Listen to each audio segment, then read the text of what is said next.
Saludos.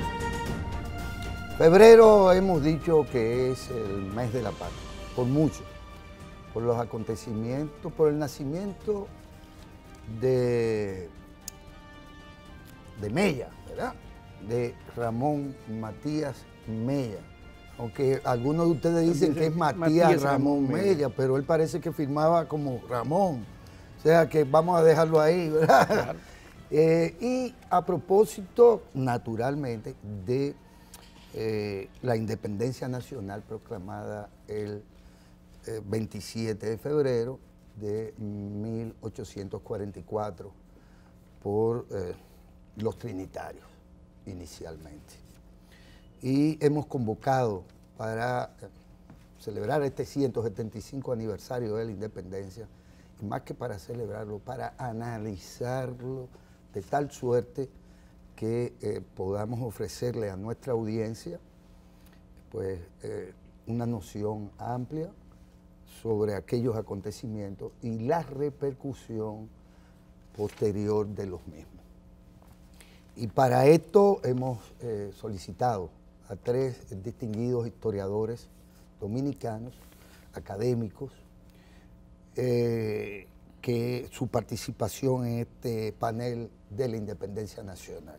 Se trata de don Álvaro Camaño Santana, quien es director de la Escuela de Historia y Antropología de la Universidad Autónoma de Santo Domingo, parte del staff del Archivo General de la Nación y coproductor de un importante programa de divulgación radial del Archivo General de la Nación. Una peña con la historia. Una peña con la historia.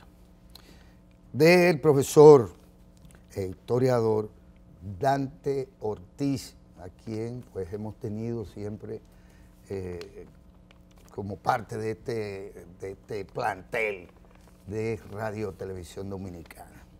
Y a Diomedes Núñez Polanco, historiador, director de la Biblioteca Nacional. A ellos, de entrada, pues nuestro agradecimiento por ser cómplices de este panel y de esta conversación con la que vamos a discurrir.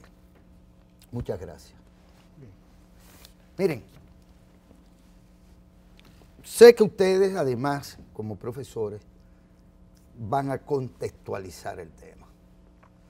Y yo quiero que me permitan poner un poquito el punto de partida, diciendo por qué en los febreristas, incluyendo los trinitarios y el propio Juan Pablo Duarte, no está presente ninguna referencia al hecho de lo que se conoce como la independencia efímera y el rol que en su momento pues, jugaron los que fueron protagonistas de aquello.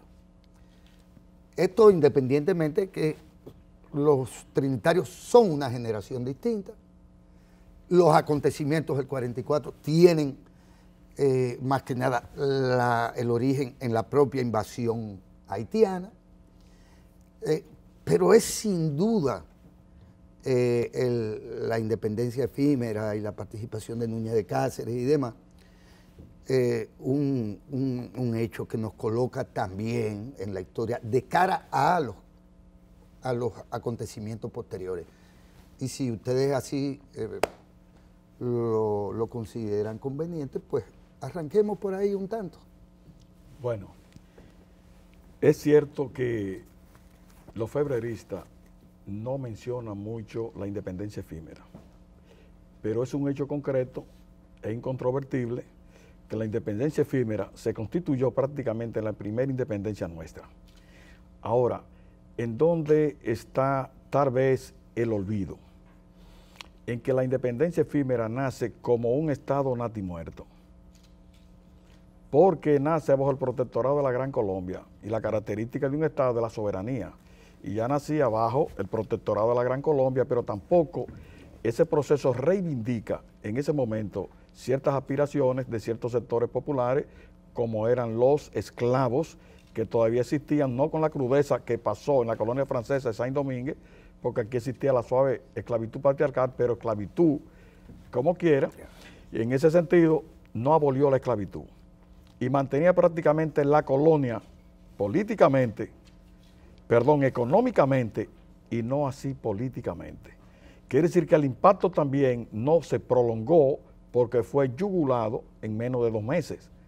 Quiere decir que no hubo tiempo a que el nuevo gobierno o el nuevo Estado que pretendían hacer se asentara cuando los haitianos tomaron la parte este como pretexto prácticamente de la propia debilidad del Estado naciente y que podía caer en manos de la potencia colonial que era España, que para Haití en ese momento era una potencia, aunque para los otros países de la región ya no era tal potencia porque el movimiento emancipador había prácticamente triunfado.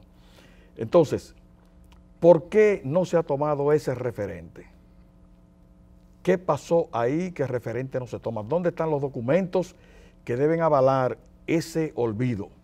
Y ahí es donde radica la deficiencia bibliográfica que tenemos nosotros, inclusive con la propia parte de la independencia nuestra, que una parte son relatos, otra parte son de testigos, y los testigos muchas veces la información se altera, y los otros son documentos post-independencia prácticamente.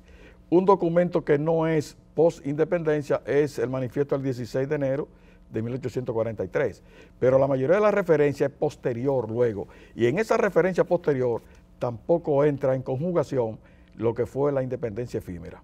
Ahora, la debilidad de ese proceso fue que fue el sector colonialista, no extendió, como decía al principio, las reivindicaciones a los grandes segmentos de la población del este, el apoyo fue insuficiente y dentro de la propia base ya la labor de zapa de los haitianos se estaba haciendo en el propio Estado independiente Haití español, propiciando la unificación con Haití y vendiendo el progreso haitiano a la parte este. Quiere decir que Haití tenía 700,000 habitantes, nosotros apenas 135, 150,000. Era un país, comparado con nosotros, inmensamente rico y prácticamente se deslumbró parte de ciertos comerciantes y ciertos terratenientes, y no sé por qué lo hicieron, para apoyar la labor que hacía Liscaux y Leslier proponiendo la unificación con el Estado haitiano. Quiere decir que eso fue una debilidad en ese proceso histórico nuestro. Cante. Independientemente de lo que el profesor llama debilidades, nosotros estamos obligados a entender el proceso histórico que culmina con la independencia como un proceso que se inicia cientos de años antes, con la creación, con la vertebración del colectivo nacional dominicano. Eso es fundamental, donde ya el pueblo se autorreconoce no como español, no como francés, no como ningún otro colectivo, sino somos otra cosa, somos una colectividad. Y el grupo que representa esa colectividad es, sin lugar a duda, los trinitarios. Nosotros vamos a tener planteamientos proto-independentistas desde el año 1808. Se repiten en 1810. Tenemos la influencia de la Constitución de Cádiz de 1812 en la rebelión de Mojarra y Mendoza, en la rebelión de Chabón de 1814. Y ya cuando Boyer accede al poder en la República del Sur de Haití, que estaba dividido en norte y sur, inicia un proceso mandando oficiales del ejército, de su ejército, a penetrar a la frontera y convencer a los nacionales de este lado, de la parte este, de que se unificaran con los haitianos. Al morir el rey Christopher Henry I en 1820, Boyer reunifica el sur y el norte de Haití. Y ahí nombra oficialmente al general Dalmacy y al general Arrié para que continúen la labor de búsqueda de apoyo político en la frontera a los fines de generar pronunciamientos a favor de la unidad de ambos pueblos.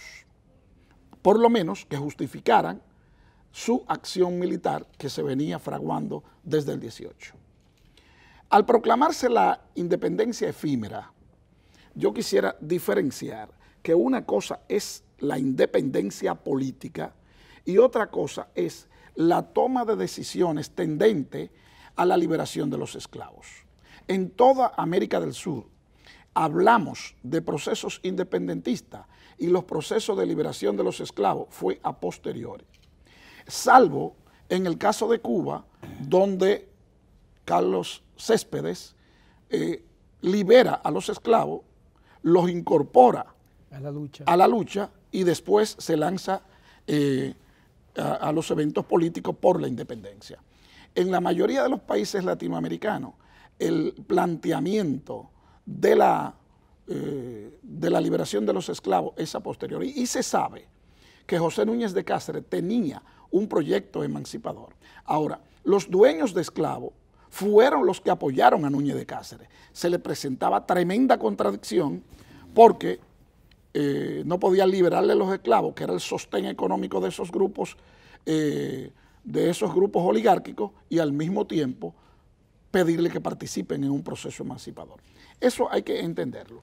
De todas maneras, José Núñez de Cáceres había hecho compromiso con los Pardos y Moreno, del batallón de Pardos y Moreno, a los fines de otorgarle la libertad social y convertirlo en hombres y mujeres libres, cosa que no se podía hacer con la rapidez que se desenvolvieron los acontecimientos políticos.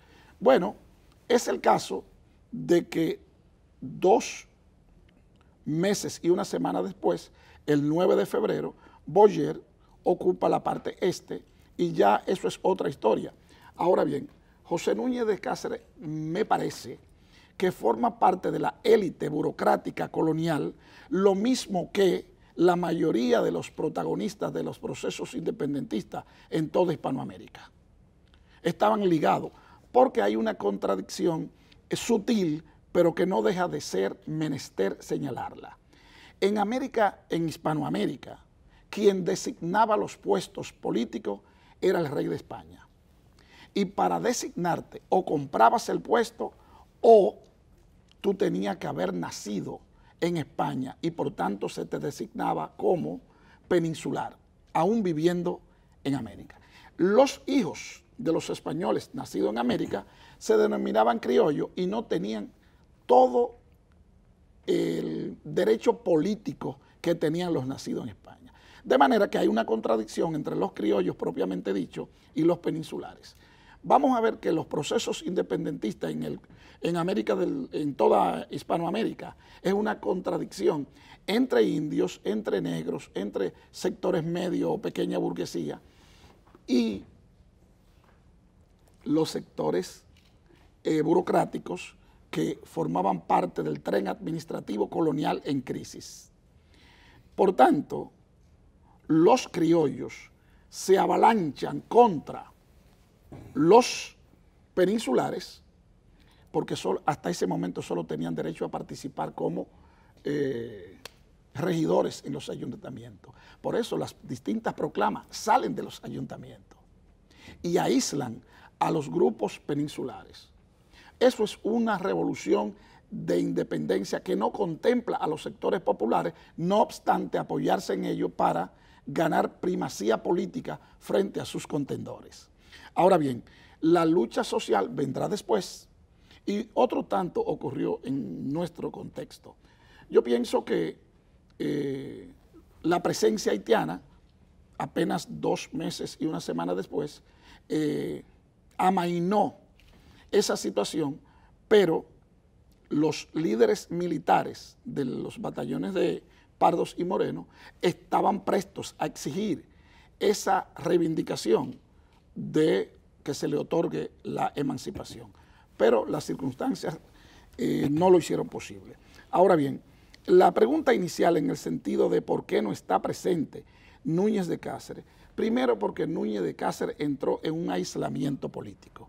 Salió del país, fue a España, fue a a Caracas, y allí, cuando Bolívar protagonizaba los aprestos independentistas, nuestro José Núñez de Cáceres se alió con Santander. Y Santander terminó siendo un enemigo fundamental de Bolívar. Por tanto, lo que no se pudo resolver lo asumió José Núñez de Cáceres, entrando en contradicciones políticas con el sector más radical, que era el sector de Bolívar, y aliándose con el sector más conservador, que era Santander. Terminará aislado políticamente y terminará saliendo de Caracas, radicándose en Venezuela, en México, donde su hija, en Tamaulipas. Su hija llega a hacer una labor pedagógica equivalente a la de Salomé Ureña acá, y donde él jugó un papel cívico destacadísimo, al extremo de que el ayuntamiento de la ciudad tiene su nombre en letras de oro. Yo pienso que una de las tareas señaladas por el compañero director de la Escuela de Historia y Antropología, Camaño, es que también hay que reivindicar, hay que dedicarle estudios a José Núñez de Cáceres en su contexto histórico, porque nosotros no podemos negar que por el hecho de que haya sido parte de la aristocracia colonial de la época, haya tenido sentimientos patrióticos. Muy bien, sí, sobre eso mismo. Un chancecito para que también lo tomes un tanto, porque ellos dos de alguna manera han ignorado el dato que traigo a cuento, el de la posición de la Iglesia Católica, que resultó con la invasión haitiana, probablemente el factor, si no social, si no económico, pero el factor político también importante, que les lleva a muchos de sus prelados, digamos, a salir junto con otros de la isla, no solo por el tema haitiano, sino por lo que de la revolución haitiana y demás, sino por lo demás. Y me parece que también es un elemento importante ponerlo sobre la mesa. Tomar en cuenta, cómo no, muy bien. Sí, así es. La falta de eco te preocupa, la falta de eco de la independencia efímera en el proceso de la independencia ya, en el movimiento trinitario. Eso que tuvo que ver con eso, lo que era la sociedad dominicana de la época, es decir, la dificultad de la comunicación y todo, que aunque se dio con una base importante, porque Núñez de Cáceres era un intelectual, catedrático, dirigió la universidad, toda la universidad y todo en su momento. Importante. Sí, muy importante. Y Núñez luego se va a Caracas y allá hace una labor importante, funda periódicos incluso, y dejó familia, hasta el punto de que una nieta suya fue esposa de Juan Vicente Gómez, el dictador venezolano. Y hay figuras de la vida política venezolana descendiente de Núñez de Cáceres. Pero al mismo tiempo, tan importante esto, es que de ahí se va luego a México, Tamaulipas, donde estuvo, ahí fue una figura importante en cargos de universidad, en cargos de la justicia.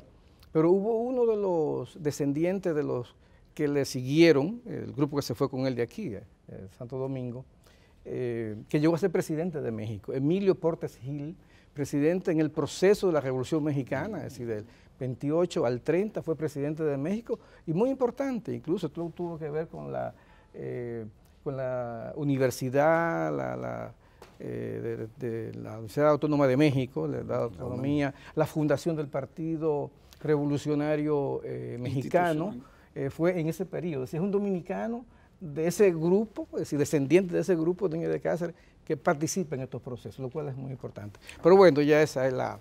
Pero pienso que el tema, y lo que decías antes, muy bien, del tema de ese proceso de la lucha era parcial, porque, por ejemplo, el tema de la abolición de la esclavitud, ¿no? Que ya aquí Toussaint en el 801 había sido declarada y luego ya fue Eso fue lo que incomodó mucho a Napoleón, ¿no? De ahí fue que vino, no, hay que ir allá y acabar con ese hombre. Fue Toussaint preso y llevado al castillo de Joux, en Francia, y ahí murió. Bueno, entonces, todo ese proceso, pienso que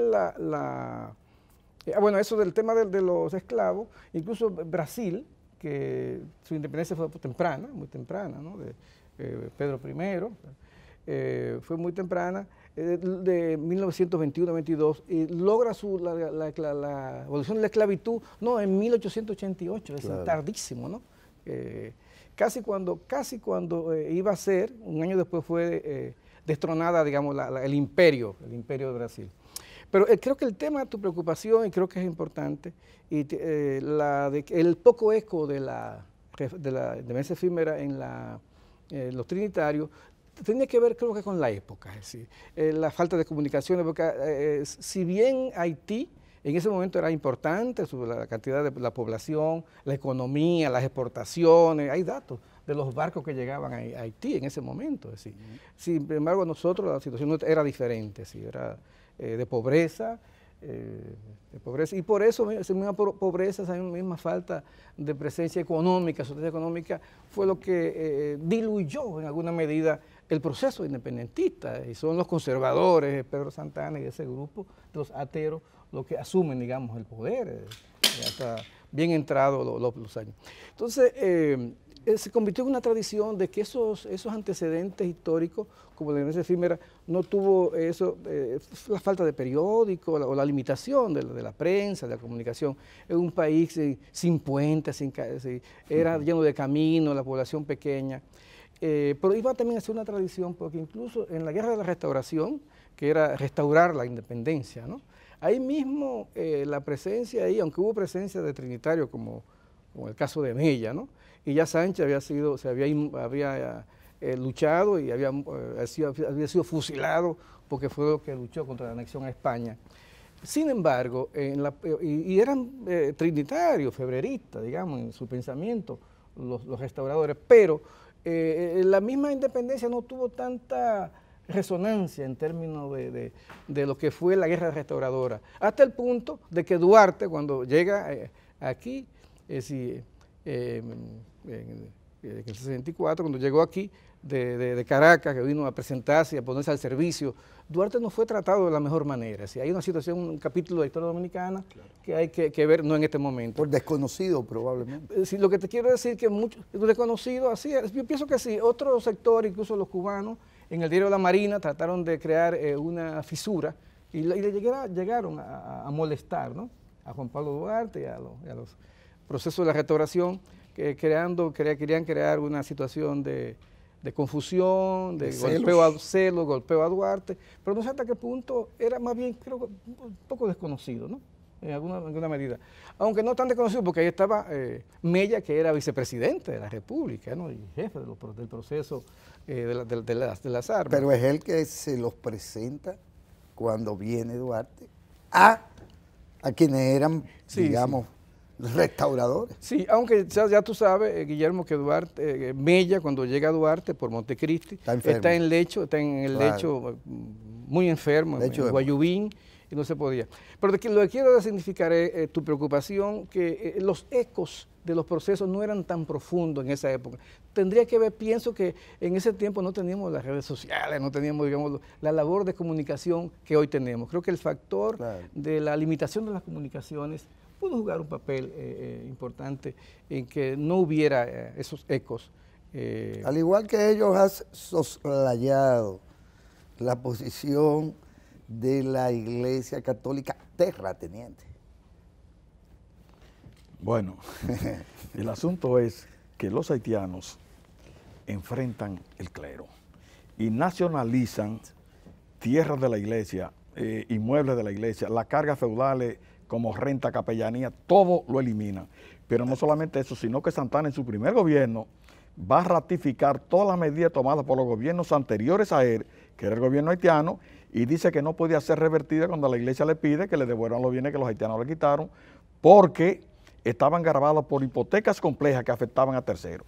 Quiere decir que la iglesia fue golpeada por la el gobierno haitiano. Ahora, para muchos esa fue una medida progresista, en el entendido de que la iglesia representaba el atraso ideológico, inclusive reminiscencias casi semifeudales, aunque el feudalismo no llegó aquí como tal, pero la capellanía, el diezmo extendido en el campo, las rentas y otras cargas afectaban al pueblo, fundamentalmente campesino.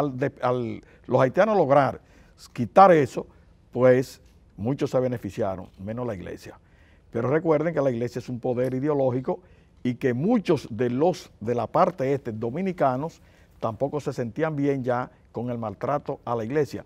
Y por lo tanto, si tú eres enemigo de mi enemigo, tú eres mi amigo, eres mi aliado. En ese sentido, dicen muchos que tanto en el gobierno de Santa Anna como en la primera fase de la dominación haitiana, aquí se retrotrajo aquella polémica de la filosofía austero-racional con el ciliabo y la cuantacura, donde se enfrentó la iglesia y el liberalismo en Europa, y que Santa Anna lo va a hacer bien, no reconociéndole eso, porque también Santa Anna golpeaba prácticamente ese eslabón del oscurantismo. Vaya mirando cómo es, pero en el caso nuestro, la iglesia era parte del eslabón nacional.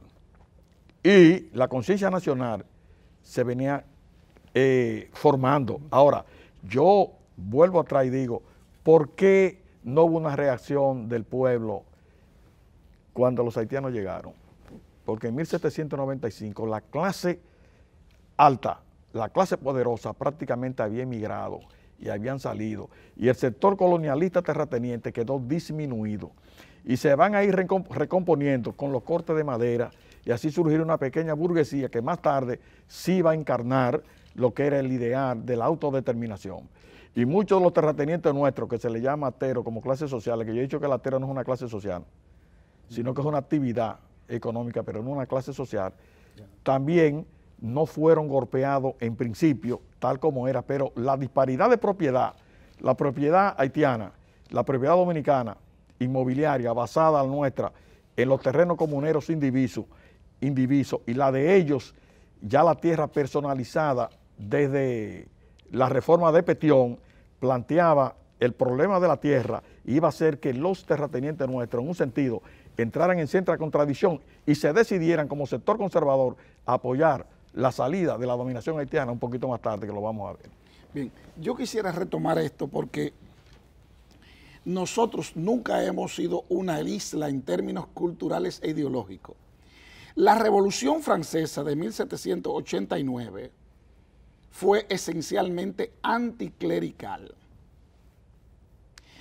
El liberalismo que está presente en la revolución se expande y la iglesia es española y con ella toda la iglesia hispanoamericana, con sus excepciones, son portadoras de un conservadurismo colonial. Sin embargo, la iglesia es el ente que comunica con los campesinos, esencialmente analfabetos. El analfabetismo en aquel entonces rondaba más del 97%. Entonces, cuando tú tienes esa dificultad comunicacional y la comunicación la ejerce la iglesia, no solo puesto que el lenguaje no es neutral, también ejercen un papel ideológico de orientación. Esa iglesia que se opone a la presencia de los liberales haitianos, con ese sentido vinieron aquí y con ese mismo sentido fueron rechazados. Pero además, los haitianos comienzan la confiscación de tierra de la iglesia, tal como ha dicho el compañero que me ha precedido en este tema, y la iglesia se enfrenta. Así, el jefe de la iglesia tiene que salir para Cuba y quien queda, el padre Valera, entonces va, y Tomás Porte, a llevar a cabo un proceso de enfrentamiento tratando de la salvaguarda de los intereses materiales e inmobiliarios de la iglesia. En esa contradicción se presenta otro conflicto. Se ha dicho que los haitianos cerraron la iglesia. Bueno, a la iglesia se entraba de niño, perdón, a la universidad se entraba de niño. a la catequesis, se prolongaban los estudios de por vida. Y si no había estudiante, puesto que los profesores emigraron, el acontecimiento de 1795, el Tratado de Basilea, hay que dedicarle más atención, porque eso significó la salida de familias prestantes del país hacia Puerto Rico, hacia Cuba y hacia Venezuela. Incluyendo a la familia de Duarte. Desde luego, que se van a Puerto Rico, viven en Mayagüez y van a venir después del 9. Entonces, en Cuba van a jugar... Incluso hubo uno que nació en Puerto Rico. Vicente. Y otro que murió también allá. Entonces, el impacto también de esa migración en Cuba y, como ha referido Diomedes, Núñez de Cáceres llega y no actúa en el vacío, puesto que hay una población de origen dominicano, como también había salido de aquí antes la familia de Bolívar. Entonces, todo esto vale en este contexto. A Heredia, sí. En gran Cuba, poeta nacional de Cuba, que se fue de aquí su padre. Eso es. En ese momento. Por tanto, cuando este conflicto de la dominación haitiana, estos tienen un programa de haitianizar a los dominicanos. De hecho, antes de llegar nos decían haitianos del este. De hecho, en ese momento declararon que toda la isla se llamaba Haití, una isla que históricamente se había llamado Santo Domingo siempre. Entonces, ojo, esta es una cuestión, la prohibición del castellano y la oficialización del francés como lengua única. Eso hace que el dominicano se refugie en su cultura y en ese refugio está acompañado con la iglesia. Eso será un hándicap para los trinitarios capitaneados por un masón que tiene serias contradicciones con la iglesia. Cuando esta iglesia dice que hay que votar por las posiciones estatales, oficiales, que encarna Pedro Santana, está estableciendo un paralelismo entre Santana, gobernante, y Duarte, masón. Y eso es un factor que hay que tener en cuenta.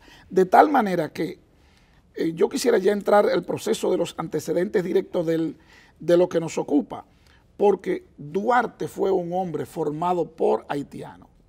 Su profesor de francés era un profesor haitiano.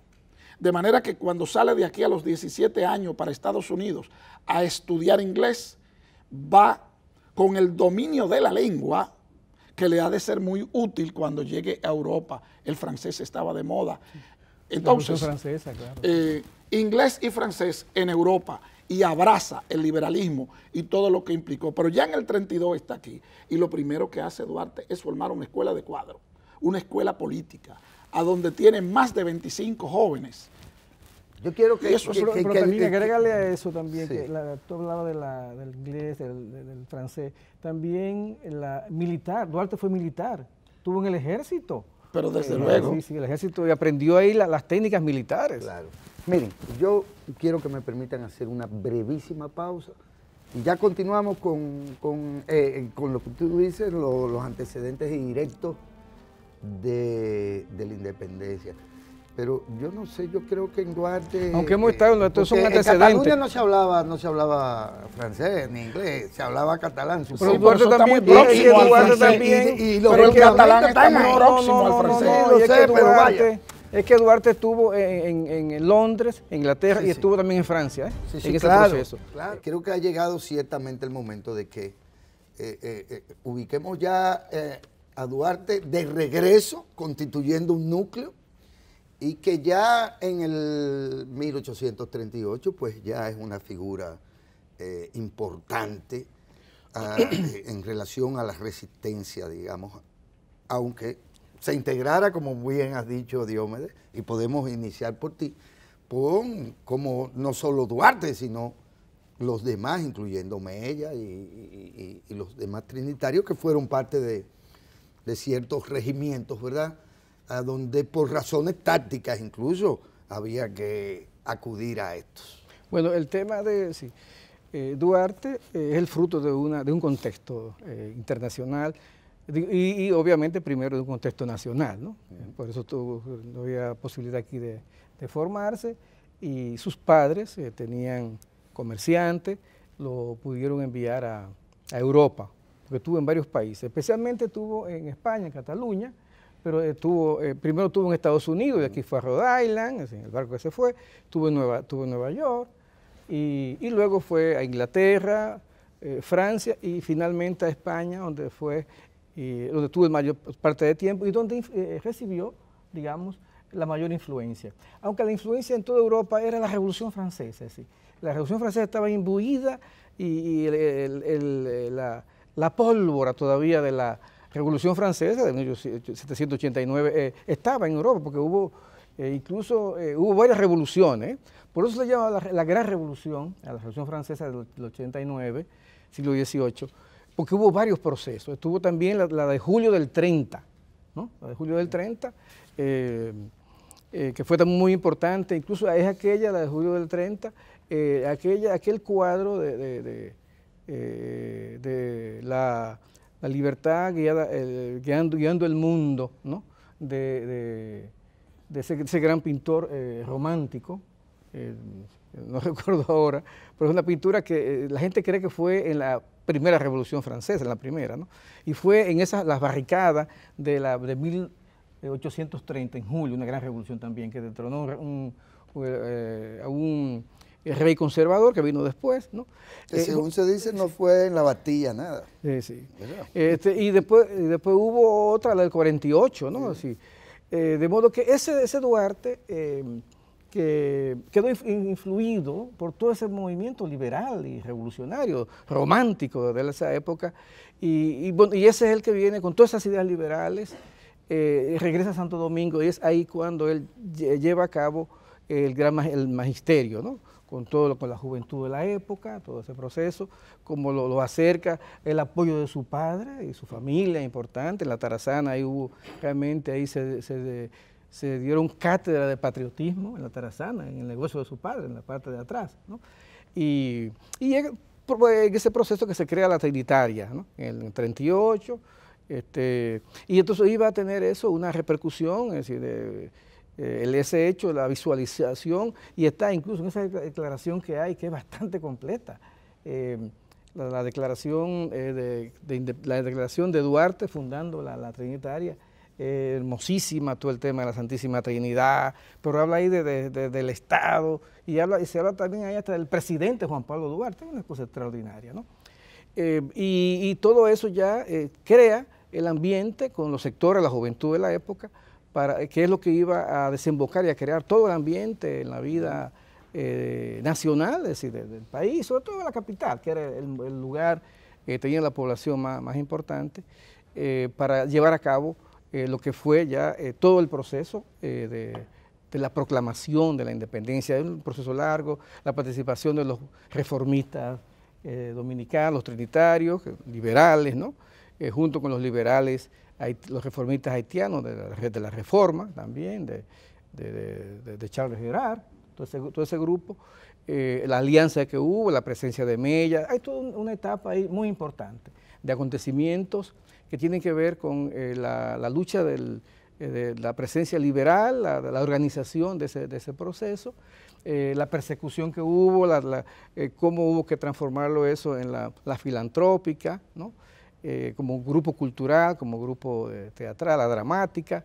De modo que todo en esos años, todos esos movimientos fueron obviamente dirigidos por Duarte, y el grupo de dirigentes importantes, de cuadros políticos, podemos llamarlo así, cuadros políticos que estuvieron preparados para llevar a cabo la proclamación. Y obviamente él se dio cuenta... un núcleo urbano. Urbano, sí, pero él se dio cuenta, y se dieron cuenta, él fundamentalmente, Duarte, realmente era el hombre moderno, era el más preparado de todos, ¿verdad?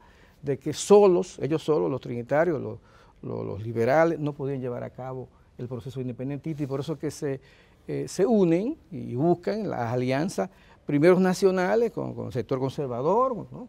Con los Santana, los Báez, todo ese grupo, y también con los sectores de Haití. Por eso cuando va al Ceibo, Duarte, haciendo los contactos con no encuentra a Pedro Santana, a quien encuentra, fue a buscar a los hermanos Santana, que eran famosos, Ramón y Pedro. A quien encuentra es a Pedro.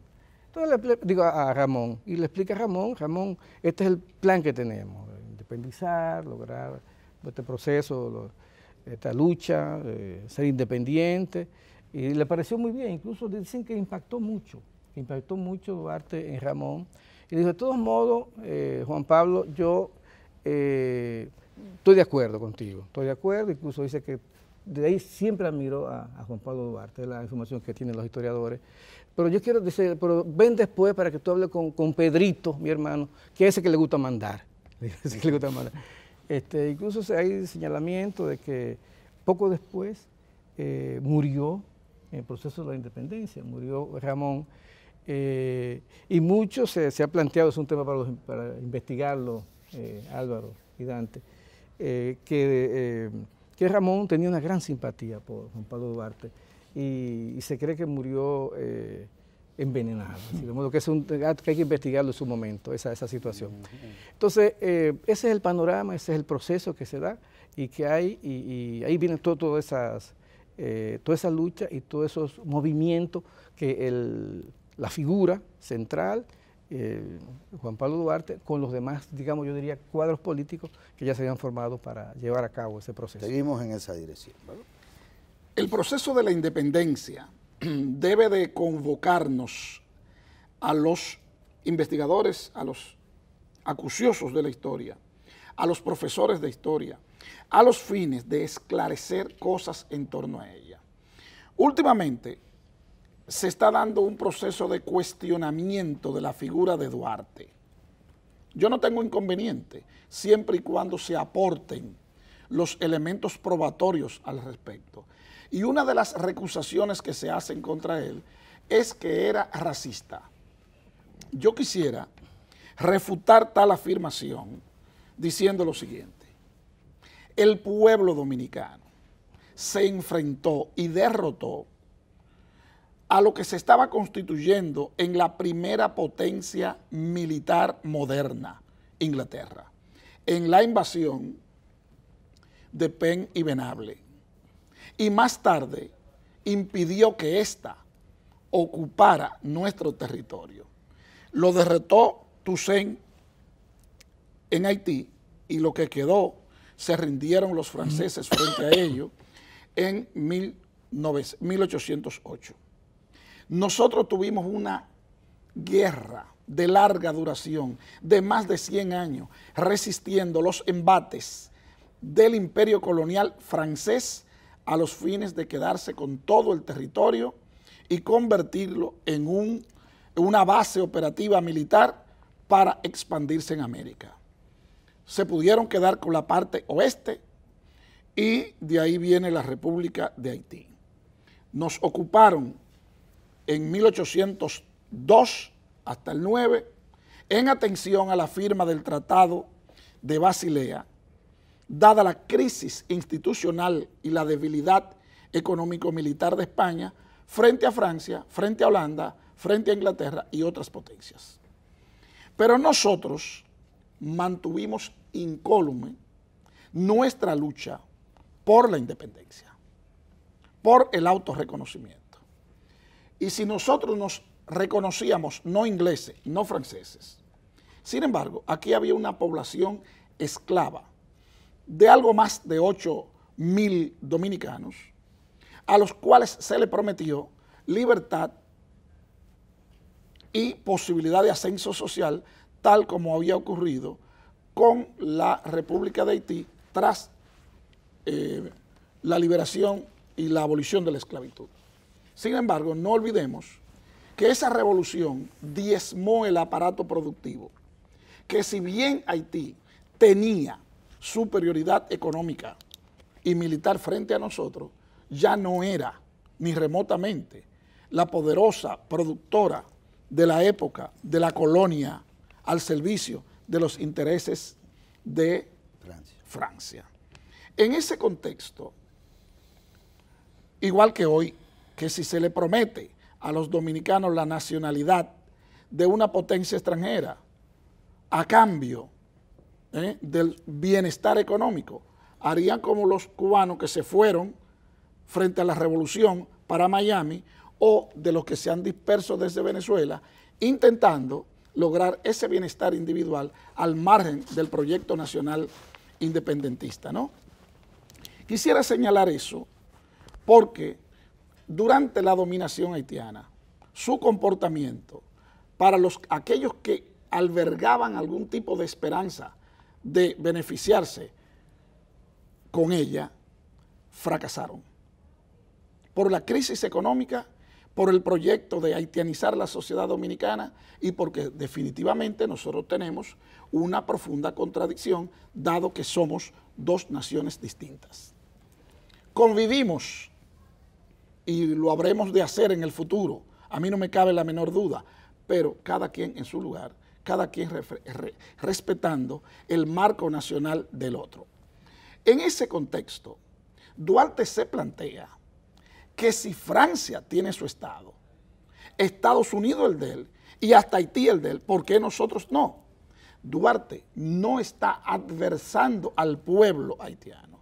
Duarte está reconociendo un pueblo distinto en la colectividad nacional dominicana y diciendo, proclamando que este como tal merece constituirse en un Estado nacional. Y como tal trabaja y lo expresa formalmente al decir que admira al pueblo haitiano desde el momento en que lo ve salir de la triste condición de esclavo y constituirse en un pueblo independiente. Que no quepa la menor duda de que Duarte no alberga sentimientos racistas, pero además predicó en el seno de la sociedad dominicana la igualdad racial. Y además, esto me parece capital establecerlo, los jóvenes actuales tienen que entender que nosotros no podemos diferenciarnos de los haitianos por razones del color de la piel, ni de ningún otro pueblo. Nos diferenciamos porque tenemos una historia distinta, ocupamos un territorio distinto, por nuestra idiosincrasia, por nuestras características lingüístico-culturales, pero jamás por un problema racial. Que nosotros, a diferencia de los que se reclaman nacionalistas por razones de raza, eso tenemos que rechazarlo y derrotarlo. Al pueblo haitiano me parece que merece respeto, que merece consideración, dado que es la gran víctima en el manejo político de las clases dirigentes haitianas y de las clases dirigentes dominicanas que se entienden muy bien y que quieren poner a los pueblos a pelear. Nos separamos, nos constituimos un Estado nacional independiente, matizado, puesto que quienes tomaron el poder no creían en la independencia, en la viabilidad de la causa trinitaria, pero lo logramos. Y luego ya vemos cómo se van a comportar 17 años después. Divididos los conservadores entre anexar el país a Estados Unidos, a Inglaterra, a Francia o a España. Entregan el país. Lo que pone en entredicho la noción, Álvaro, que él manejó de colectividad nacional sí. Dominicana. Por favor, no. Lo que es. No. Vamos a ver. Hay una colectividad nacional dominicana independientemente de que prestantes figuras políticas no la entiendan como tal, no la asimilen como tal y no podían asimilarla porque son la continuación histórica de la clase dominante de la época colonial, cuyo bienestar y prestigio estaba ligado a la presencia en el país de una potencia colonialista. Y por tanto, si asumían el proyecto nacional independiente, renunciaban a sus privilegios de clase. Pero colectivo nacional sí había. Sí, había ya una conciencia nacional, claro. Desde el siglo XVII y XVIII. Muchas cosas se han dicho. Lo primero es, señores, que Duarte de verdad trae aquí el nacionalismo revolucionario. No es el liberalismo de Montesquieu ni de John Locke, no, es el de Giuseppe Mazzini y el de Rousseau. Y viene preclaro de lo que hay que hacer aquí. Ahora, conservadores y liberales tenían solamente una sola contradicción, porque habían elementos liberales en los conservadores y en los liberales elementos conservadores, y era la autodeterminación. Pura y simple. Así, ahí era donde estaba el problema. Pero ¿qué ocurre? Que los conservadores fueron derrotados en el Congreso haitiano. Querían introducir una reforma a la Constitución haitiana donde pedían que se le permitiera a los de la parte este casarse con mujeres haitianas y tener bienes inmuebles en Haití. Y eso fue derrotado. Inmediatamente fueron derrotados, no tenían nada que buscar, sino ponerse en contacto con la diplomacia francesa, porque entendía que con los haitianos, con esa constitución exclusivista y xenófoba, no tenía nada que buscar, y eso es lo que va a obligar a que entren en contacto con el sector liberal nuestro. Porque de otra forma, el enemigo común que se ve en ese momento eran los haitianos, no iban a salir de él. Por lo tanto, tanto los afrancesados, los pro-ingleses, los pro-españoles y los trinitarios convergen, y eso lo va a producir la epopeya del 27 de febrero. Logrado eso, inmediatamente comenzó la pugna. Va a comenzar la pugna porque el sector conservador, que tiene el proyecto de autodeterminación engavetado y no cree que pueda mantenerse una república libre como la nuestra fuera de la hegemonía de una potencia extranjera, pues comenzó a dar el golpe de zarpa, minando lo que era el proyecto popular y democrático que planteaban los trinitarios con Juan Pablo Duarte a la cabeza. Entonces, eso es decisivo. ¿Qué quiere decir? Que como comunidad nacional existíamos. Sí. Teníamos un conjunto étnico poblacional con una misma cultura, una misma comunidad idiomática, nos asentábamos en un mismo territorio y éramos capaces de reproducir de manera permanente esas condiciones materiales de existencia, por lo que existía el país, que es el territorio, y teníamos apego en él y lo defendimos desde antes de 1605, con Francis Drake lo defendimos, 1655 con Pierre Invenable, lo defendimos con las cincuentenas, con las incursiones holandesas y francesas, a partir de 1605 en adelante. Quiere decir que el elemento nacional estaba concretizado aquí, pero el proyecto nación era lo que nos dividía. Frente a un enemigo común se produjo o la separación o la independencia. Ahora, ¿qué va a pasar de ahí?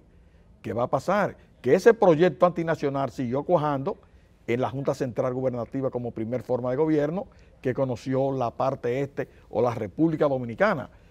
Entonces, van a seguir buscando la ayuda y el decreto de la resolución del 8 de marzo dice que ese proyecto iba en viento en popa y varios trinitarios lo van a firmar.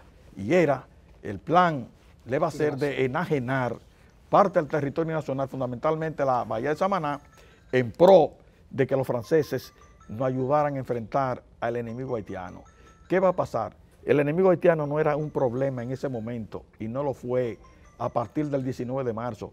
Haití, cuando proclamó la revolución, se hablaban 1100 lenguas diferentes. Era un conjunto de etnias que se formó y formaron el Estado. Pero la nación como tal no había cristalizado porque eran etnias diferentes. Y al ser etnias diferentes no podían ponerse de acuerdo en muchas cosas y actúan hoy en día como tribu todavía, con posiciones tribales. Eso hizo imposible que nos haitianizaran. Pero dice Tomás Mathieu Phil, que si los haitianos nos hubiesen dado el trato que tenían que darnos, fuéramos haitianos todos, que ellos fue que nos segregaron y por ellos la contradicción interna se agudiza. Y con el ejemplo que dieron ellos allá en la lucha entre liberales y conservadores, pues nosotros tuvimos el espacio nuestro para formular de manera concreta el proyecto nuestro, usar las contradicciones de ellos, el caos de ellos, para producir lo que fue el 27 de febrero. Y se demostró que fue así, que 700,000 haitianos no pudieron subyugar a 135,000 dominicanos, aún usando el ejército más poderoso de ese momento, el que derrotó a los franceses, no pudieron con nosotros. ¿Por qué? El elemento de la autodeterminación en Duarte, que sin Duarte no hay Estado Nacional. Por Duarte tenemos el Estado-Nación, tenemos la República Dominicana y todavía hoy en día el sentimiento de soberanía a ultranza, aunque hayan políticos que pongan eso por el piso. Estamos necesariamente abocados a la guerra, como expresión más alta de la política. Bien, y lo vemos en este proceso de fundación de la Nación Dominicana por la Junta Gubernativa, los trinitarios, pero que desemboca en la restauración, que parece que es el resumen de lo político-militar, con la participación ya sí masiva de una buena parte de ese colectivo nacional y la incursión de las fuerzas modernas, digamos, tabaqueras del Cibao, hacia donde se dirigió desde el principio el propio Mella, a quien debemos también reivindicar, Sí. no solo como héroe de la Ese tiene independencia, méritos propios en todos los terrenos. En todos los terrenos, ¿de procesos. acuerdo? Sí. Bien, déjame decirte lo siguiente. Aquí se ha dicho, no nosotros, ninguno de nosotros, en nuestro país, que fue una casualidad, etcétera, etcétera, y que no hubo muertos, y que, no, óigame, Estados Unidos proclamó su independencia y después vinieron los enfrentamientos militares. República Dominicana, los trinitarios proclamaron el nacimiento de la República y a partir de el 13 de marzo en la Fuente del Rodeo, donde fuimos derrotados, se inician los enfrentamientos militares. El general Sufrón nos venció. Ahora, ¿qué pasó el 19? Nosotros derrotamos a ese poderoso ejército a que ha hecho referencia el profesor Camaño. Y con un ardid político, el 30 de marzo en Santiago, a pesar de la labor de hostigamiento de Mella y un grupo a la retaguardia haitiana, ellos tenían un formidable ejército que pudieron perfectamente tomar la ciudad. Pero se imprimió un volante, se le hizo circular diciéndole, haciéndole saber que el presidente haitiano, Charles Gerard Aimé, había muerto en los encuentros militares del sur. Y Pierrot dice, pero bueno, si ha muerto, yo me devuelvo a Haití, yo soy el próximo presidente haitiano. Es decir, nosotros supimos aprovechar las contradicciones en el seno de la sociedad haitiana, que no era ese solamente entre el norte y el sur, entre generales que habían venido de Francia y los empíricos analfabetos que habían peleado en la revolución.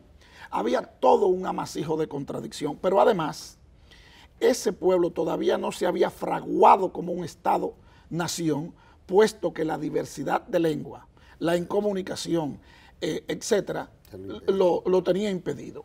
Ahora bien, por eso los haitianos tienen la necesidad imperiosa de rescatar la parte este a los fines de usufructuar los recursos de este lado. Usufructuar esos recursos. Los haitianos nos pusieron impuestos.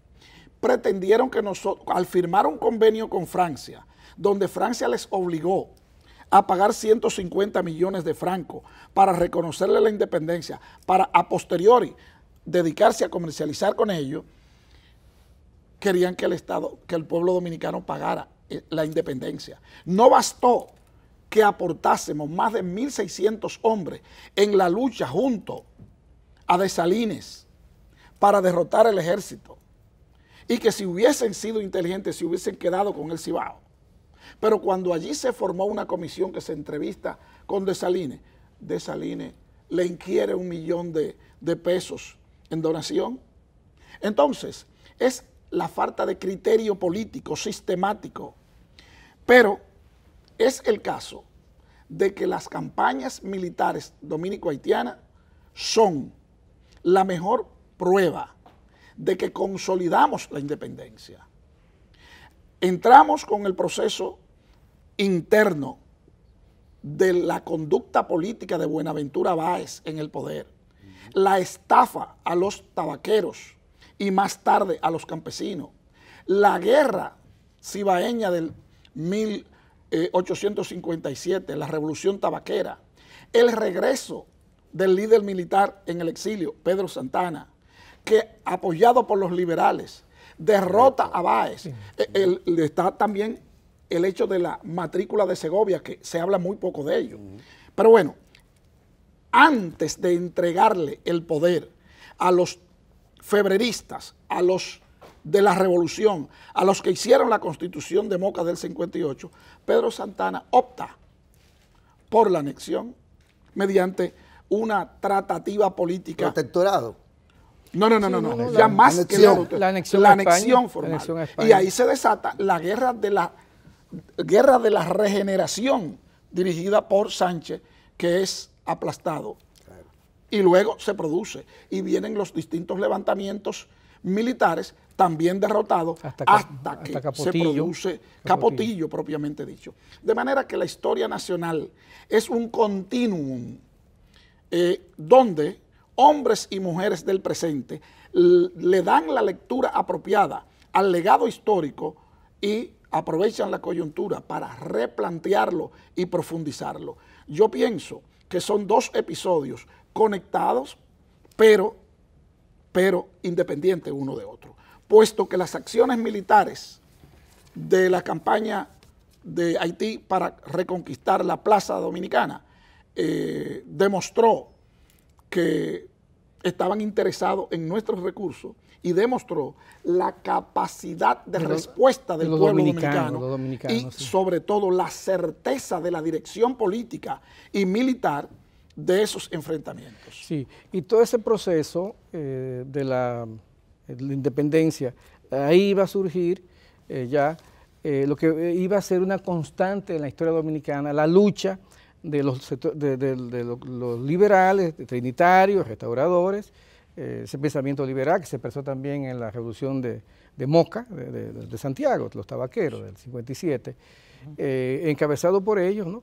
Y la posición conservadora, es decir, la lucha hasta hoy, hasta hoy incluso, Guillermo, de los liberales, los duartianos, los trinitarios, restauradores, y los que creían en la posibilidad de los dominicanos ser independientes, y lo lograron, se logró en su momento, y se ha ido logrando en los procesos, en la medida en que la situación del país, en lo económico, en lo social, en lo político, ha ido creando las condiciones. República Dominicana libre e independiente, o segunda de toda potencia de eso lo planteó, o segunda de la exacto. Miren, y sin embargo, los otros, Santana y Báez y demás, ¿no? El planteamiento de ellos era su visión conservadora de que el país, los dominicanos, no podíamos por nosotros mismos desarrollarnos y crear una auténtica República Dominicana. Para ello era a través de Francia, a través de Inglaterra en algún momento, a través de los Estados Unidos, fue el caso de Báez, y esa situación tuvo una definición muy clara, y en eso jugó un papel siempre Juan Pablo Duarte, sí, el pensamiento trinitario, y la guerra de restauración podemos decir que es la culminación de ese proceso, en términos, digamos, de la él no pudo integrarse, y en realidad estaba ya mayor, estaba disminuido por la edad, pero vino con todo el deseo. Pero hay otra etapa superior a esta, es la resistencia nacional anti-Báez contra la anexión dirigida por Cabral y Luperón, y frente a los 6 años de Báez. Y no deja fuera ahí a Pedro Antonio Pimentel, se han ido muy lejos. Sí. Han ido a la restauración. No estoy defendiendo a Santana, pero en 1858, cuando Santana saca a Báez, que el general Franco Vidó no pudo desalojarlo frente a la muralla, Santana le pide a Benigno Filomeno Rojas que por favor vengan a la capital, que ya Báez fue sacado del poder. Y Benigno Filomeno Rojas le dice que la Constitución de 1858 dice que la capital es Santiago.